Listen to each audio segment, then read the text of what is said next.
अब लगातार कह रहे हैं कि इस बारे में सूत्र जानकारी दे रहे हैं कि कोई एंटी एजिंग ट्रीटमेंट करा रही थी, उनकी दवाइयों का असर हुआ है क्या, इस मौत में वो एक वजह है क्या। अब उसमें एक नया एंगल भी ये जुड़ गया है कि कल दिन भर उनका फास्ट था, उन्होंने व्रत रखा हुआ था और उसके बावजूद भी उन्होंने एंटी एजिंग का जो इंजेक्शन है वो लिया था। क्या ये कार्डियक अरेस्ट की वजह हो सकती है, क्यों हुआ ये? मेरे साथ मेरे सहयोगी इस वक्त जुड़ गए हैं, अनुज रायते। क्या कह रहा है ये पुलिस का इन्वेस्टिगेशन शुरुआती तौर पर, या मेडिकल जो परीक्षण हुआ है उसमें क्या निकलकर सामने आ रहा है अनुज? सर, आज पोस्टमार्टम जब कंप्लीट हुआ तो उसकी जो फाइंडिंग्स है उसको अभी भी एनक्लोज रखा गया है। उसके बारे में जो डिस्क्लोजर है वो कल होगा।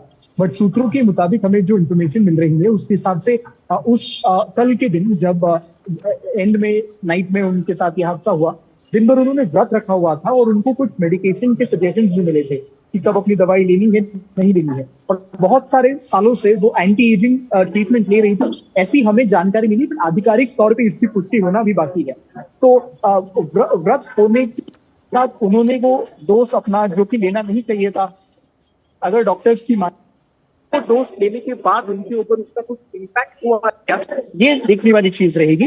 हालांकि हम बार बार ये बताना चाहेंगे कि ये सारी इंफॉर्मेशन जो हमें मिल रही है ये अभी भी सोर्सेस के मुताबिक मिल रही है। इसकी आधिकारिक पुष्टि तभी हो जाएगी जब पुलिस जो है या फिर जो मेडिकल इन्वेस्टिगेशन करने वाली जो टीम है वो इसके बारे में एक खुले तरीके से हमें इंफॉर्मेशन देगी। बट अनुज, ये जानना चाहूंगा मैं आपसे, हमने आज दिन में कई सारे और जो डॉक्टर्स हैं, चिकित्सक हैं, उनसे बातचीत की और उनका कहना है कि एंटी एजिंग ट्रीटमेंट से हार्ट अटैक आए, कार्डियक अरेस्ट हो, ये लगभग नामुमकिन सा है। डॉक्टर्स इसको मानने को तैयार नहीं है। अगर कोई और बीमारी शरीर में नहीं है तो जिन्होंने उसका ट्रीटमेंट नहीं किया है वो इस तरह की बात कर रहे थे। लेकिन मेरा सवाल दूसरा है, जुड़ा इसी से हुआ है, वो ये कि जब आपने बॉडी हैंडओवर कर दी, उसका अंतिम संस्कार हो गया, तो पोस्टमार्टम रिपोर्ट क्यों नहीं दी गई? क्यों नहीं बताया गया डॉक्टर्स के द्वारा दुनिया को, पुलिस को, मीडिया को कि क्या वजह रही मौत की? जी एकदम सर, जैसे आपने कहा कि आज हमने भी दिन भर यहाँ से कार्डियोलॉजिस्ट हो, डर्मेटोलॉजिस्ट हो, उन सबसे बार बार संवाद करने की कोशिश की और उनसे बात करके हमें यही पता चला कि एंटी एजिंग ट्रीटमेंट अगर बहुत लंबे समय तक भी चले फिर भी उसका कुछ कार्डियक अरेस्ट से डायरेक्ट लिंक अभी भी किसी भी एक्सपर्ट ने उसके बारे में पॉजिटिवली रिस्पॉन्ड नहीं किया है। हालांकि उन्होंने ये चीज कही है कि उससे ज्यादातर कुछ स्किन से रिलेटेड रिएक्शन हो सकती है, but cardiac arrest is a very far fetched thing उनके हिसाब से।